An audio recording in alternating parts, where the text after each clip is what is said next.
Hello students, I am teacher Svetlana, and in our today's lecture we will learn about the part 2 of our aerobic respiration, which comprises the electron transport chain or the electron transfer system. And we'll also have a look at the significance of ETC, utility of stepwise oxidation. We will get familiarized with what is respiratory quotient and what is significance of respiration. All this is covered in the chapter Respiration and Energy Transfer. So let's begin. Students, whenever the NADH2, that is the NADH plus H plus and FADH2 are produced during glycolysis, connecting link reaction and Krebs cycle, they are oxidized with the help of various electron carriers and enzymes. Have a look at this image here. This is image of the electron transport system or the ETS. Now students, these carriers and enzymes are arranged in the inner mitochondrial membrane. Have a look at this image here. This is your inner mitochondrial membrane.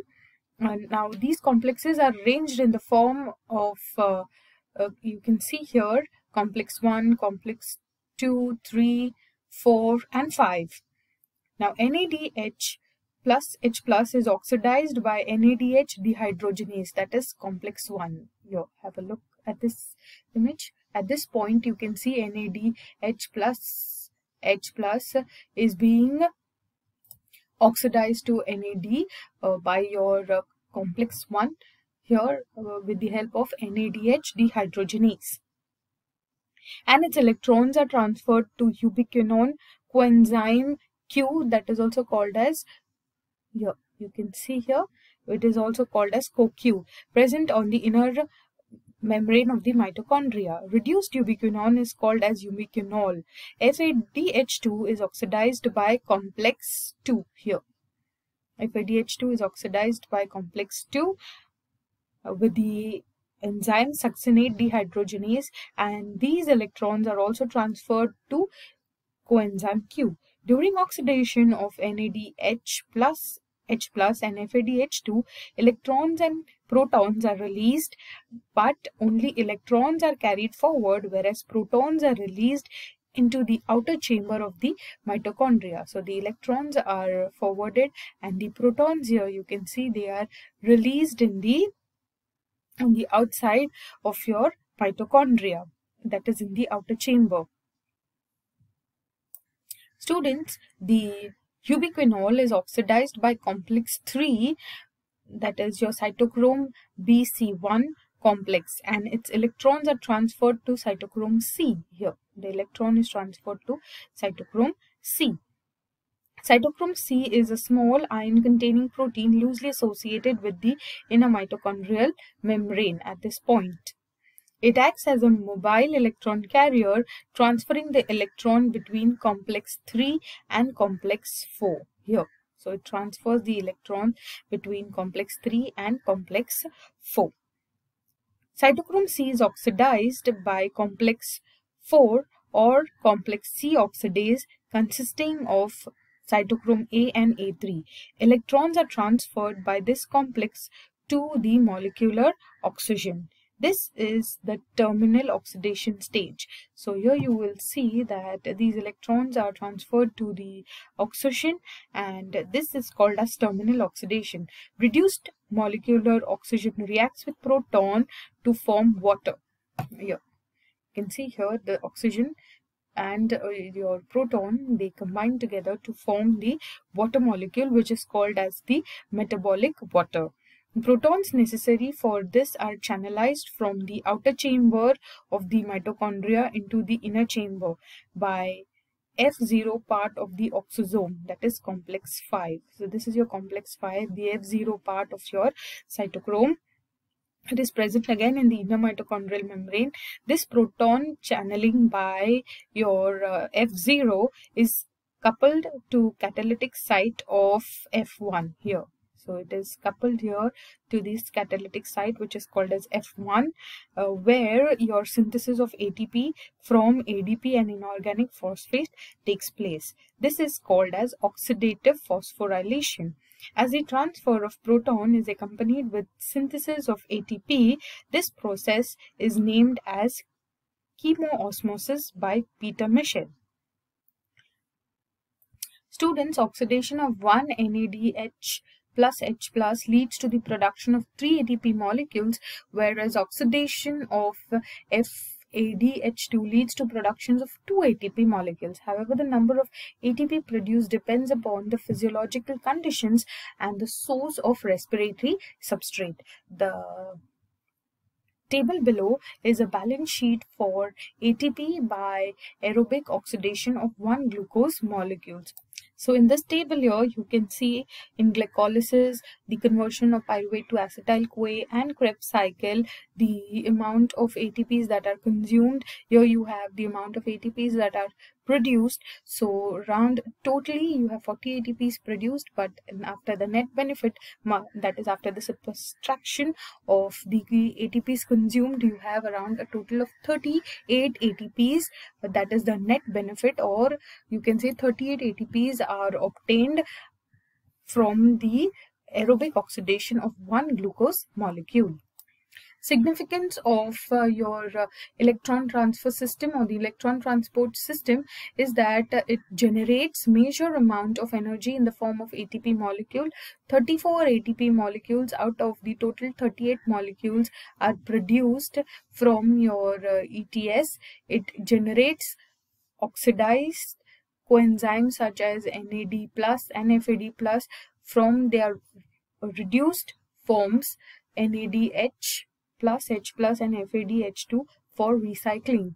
It also provides water molecules necessary for Krebs cycle.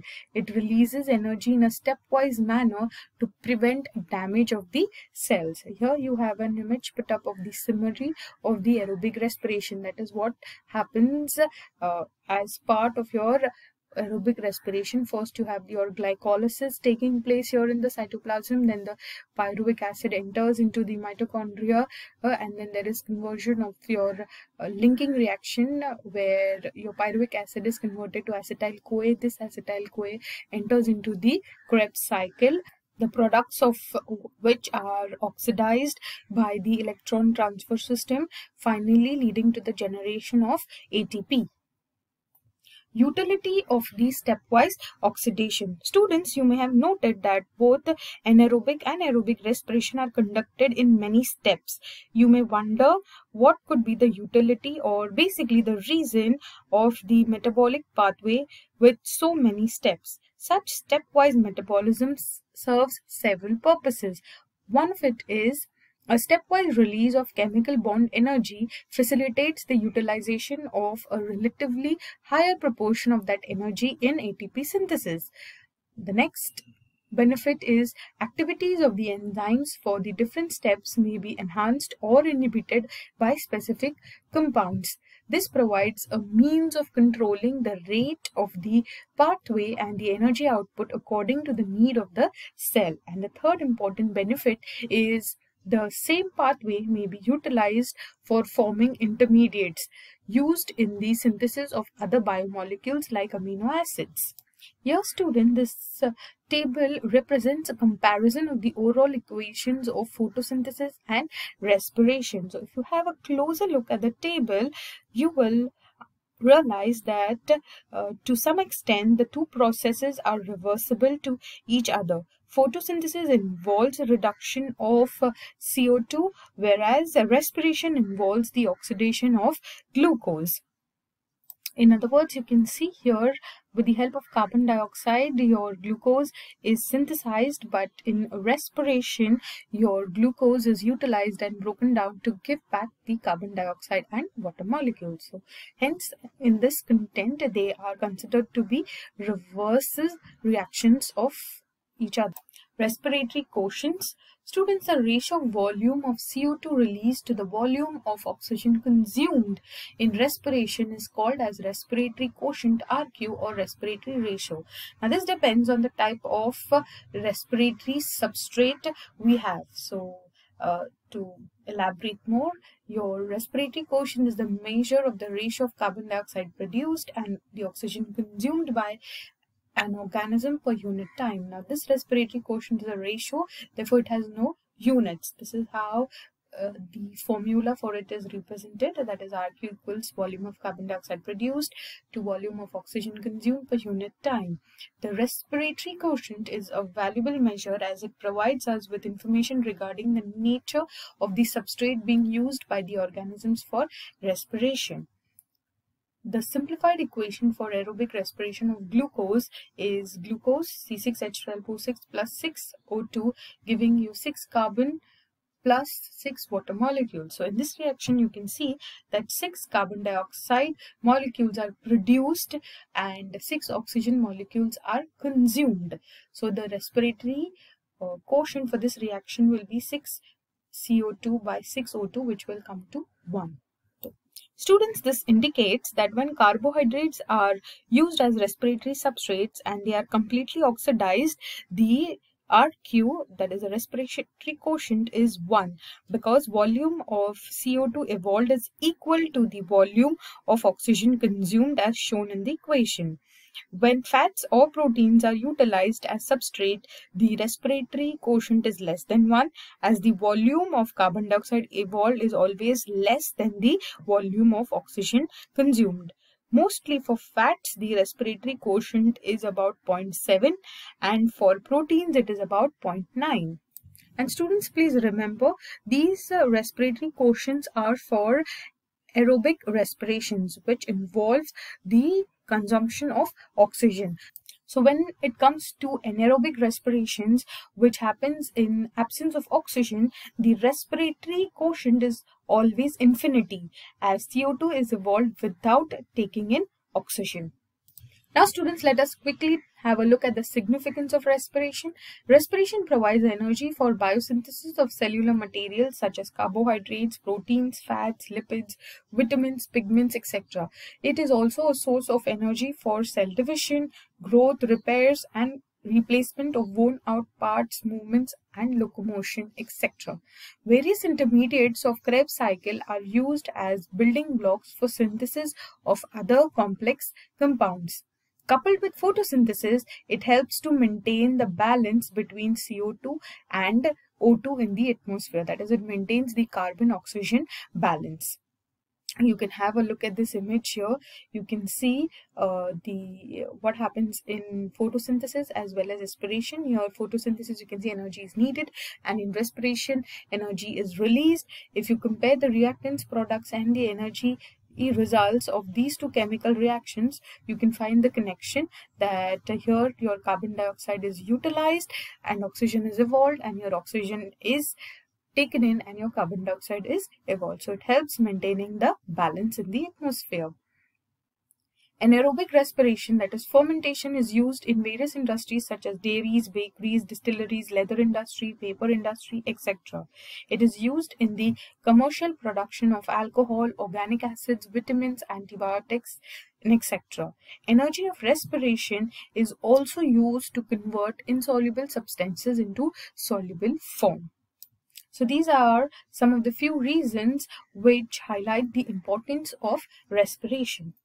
Thank you students for participating in this lecture. See you soon again with the next topic. Till then, take care, be safe and keep learning.